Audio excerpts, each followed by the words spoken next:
2. We're here. Hi, Civil Discourse Now. I'm Mark Small. This is December 18th, 2024. We're continuing our conversation here with Cassie Jackson, who is so well entrenched on this show. She might be in the credits, but I don't have credits for it. I don't have a bumper at this time. We also have Bec Rudolph-Burleigh is a parent in Westfield School Corporation. She has kids in the school there, and we were talking about Micah Beckwith insisting on coming in and speaking in schools. He's Lieutenant Governor-elect in Indiana. He does not have schools as part of his job as Lieutenant Governor. Might seem weird, but there aren't very many things that they're allowing him to do now as Lieutenant Governor because he's a Christo-fascist. And so they've kind of cut those things up. But he never had any role in education in the state of Indiana to begin with. And yet he's wanting to come into Westfield schools. Was that accurate? Yeah, you got it. Go ahead, Bec. Let's hear what the latest update is. Thank you so much again for being on. Yes, thanks again for having me. So we have learned as adults or as parents of kids in the district and also just activists, we had gotten wind that after the election where Micah Beckwith undermined the Republican Party and won the nomination for lieutenant governor, which is right below the governor, right? So the second in command, basically, of Indiana.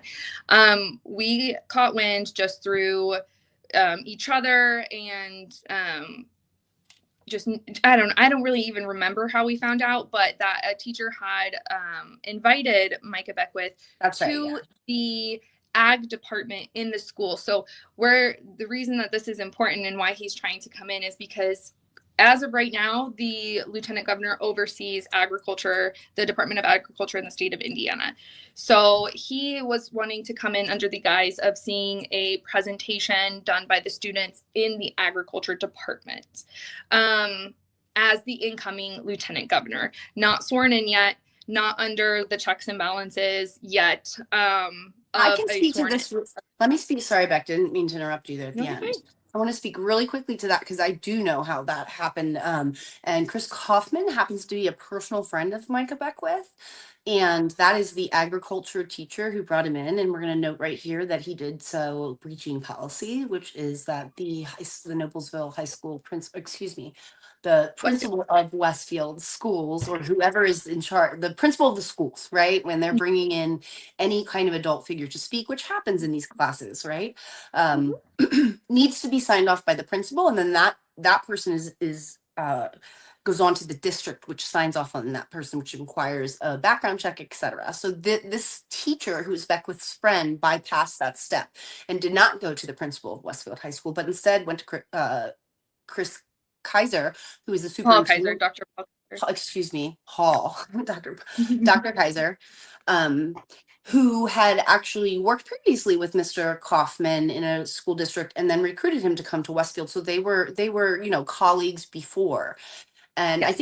I think honestly, Mr. Kaiser just got kind of the wool pulled over his eyes with that because Paul knew there was a reason. I mean, Chris Kaufman knew there was a reason he was bypassing that principal. And that's because there'd be controversy. Go ahead. Absolutely. So when we found out, obviously because of the history with this individual that I can get into in a second, we were obviously concerned, and we started raising our concerns to other parents, to our audiences on our social media platforms.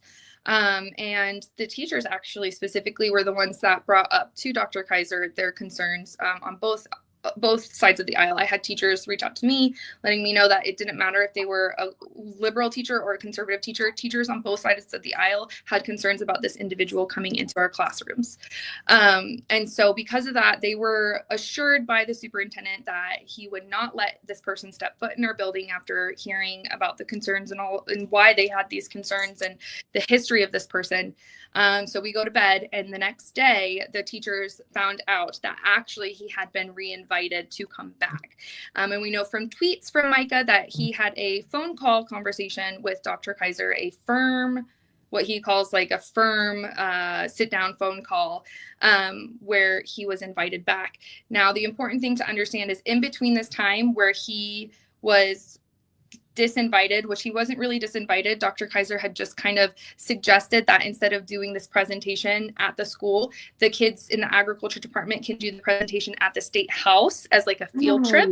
That way everybody kind of, it kind of makes everybody happy. If the kids want to go, they can still be involved, because, you know, at the end of the day, that pisses me all the way off, because that was an option on the table. Like, that's all right. I digress. Go ahead, Bec. Yeah. So it wasn't really actually like a disinvite. But what? No, I don't care. I mean, that makes sense to do, right? Like, that makes sense to do that. But like, why is he coming back? Yeah. Exactly. It's justifiable. So, what happened, and this is where it starts bringing in the parents, because after this disinvitation happened, Micah went on his personal Facebook lives and started saying horrific and horrible things about our district and the parents and teachers in our district. He said wokeism is destroying Westfield. He said the parents are destroying our children and our children's futures. He called the administration and parents cowards, and personally advocated for going after schools like Westfield, and Westfield being the first one, for being defunded in favor of private schools. So a couple of things on that. One is that's not within his job. It has no control over that. But two, Beckwith, you asshole. You calling anybody a coward, and you challenge me to a debate, and all this time you still won't do it. You're a putz. Go ahead. Such a coward. We're really trying to get that debate with Mark and Micah, because Mark knows the Constitution and Micah thinks he does. Ooh, that would be a good one. But Micah, did you hear that? Once more, you're a coward if you will not debate Mark. Go ahead, Bec. My favorite interaction with Micah so far has been when I did speak at the library board meeting, and he was looking down at his phone, and I had to be like, hey, I'm speaking. You are here to listen. I would like to look at me and pay attention. And the board actually said to me, please don't address board members personally. And I was like, well, then have them do their job, and I wouldn't have to. I don't understand. He's here to listen to public comment, and he's not even doing that. Look up, Micah. Look up. What's the problem? Moving forward. Yeah. So, no, girl. I love it. Anyways. Go ahead. I apologize for You're all good. So we started, obviously, as parents of the in Westfield. I just feel like we've done a pretty decent job of being under the radar with like a lot of drama and things. We're a great school district. We love our teachers to death. You know, we're not ruining our kids. Wokeism is not ruining our schools. He can't even define wokeism. And so this was really alarming for us, because not only had he completely insulted us as a body of parents, but also claimed that he was going to come after the funding for our schools just because he got disinvited, just because he was hurt. He got his feelings hurt. So we decided to start calling Dr. Kaiser with our concerns. And I do have video on my TikTok. I have recorded that phone call. And so if anybody's interested, they can go on my TikTok and find that recording of my conversation with Dr. Kaiser. What's your hashtag, or what's your it should be basic rights Bec. Just basic rights Bec. Yeah. And so what I learned was essentially Dr. Kaiser was unmovable. He was still going to allow Beckwith to come into the school. I had emailed Dr. Kaiser a bunch of information about the history of Beckwith and why we had concerns, to include making fun of people with intellectual differences, to include autism and Down syndrome. Yeah. What else was in there?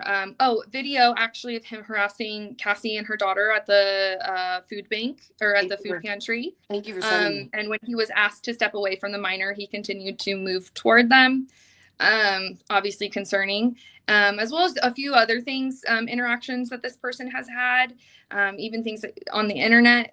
And then I also included an article, and this is where it gets like real crazy, of a GOP convention in the spring where he was speaking, and he essentially promised to, as lieutenant governor, he was going to go into every school and he was going to teach American excellence and true history. And if that administration did not allow him to come in as lieutenant governor and teach this American excellence, then he has a Twitter following, and he was basically going to use them in order to get his way and get into the school, because an administration wouldn't want that kind of heat. So And then, doxing a teacher and making them like putting personal information, right? And like their families and stuff. Yeah, people have debated over doxing and what doxing is and isn't. But I think that conversation really takes away from the point where he said that he was going to go into the school to see who the bad apple teachers are and who he believes need to be fired. So essentially linking this following that he has, announcing the teachers he thinks needs to be fired, thus putting our teachers in actual like danger, right? Because now you've targeted them. Yeah, no, absolutely. Segment back, but real quick, and then we're going to jump into thing we just did a while ago, and we'll do a new segment. I was at a thing in the 2020 campaign. I was in Elwood, and I walked into this hallway, and he goes, "There's the guy that's trolling me on Twitter." And I said, "You have 90 followers. I have over 9,000. I'm not a troll." And that was at the time. I had more than that now, but we're going to be back. This is really fun. So hold on.